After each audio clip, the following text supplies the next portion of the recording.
Welcome to this issue of CCC Trends. In this month's issue, we look in more detail at how COVID-19 has changed driving behavior nationwide. Overall miles driven and daily traffic volumes fell during COVID-19, and urban areas saw even larger declines than rural areas. As a result of less miles driven and less congested roadways, vehicle claims data collected by CCC on behalf of its customers reveals claims are down nationwide. Non-comprehensive vehicle claim counts nationally were down by over 50% in mid-April, but more recent data reveals counts are down now only about 25%.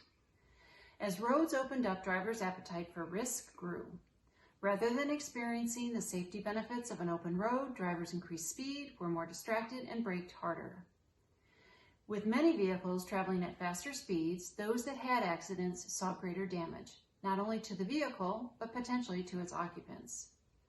Our article this month details the analysis of the average delta V per damaged and claimed vehicle collected by CCC on behalf of its customers, both before and during the COVID-19 period, and illustrates the resulting changes to auto physical damage claims from pandemic driving patterns.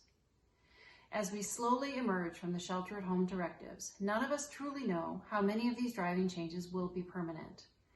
Will more consumers work remote, get their healthcare delivered via telemedicine, or do most of their shopping online, for example? Like so many things, how people buy, own, insure, and drive their cars may change. And this may mean more changes to vehicle crashes.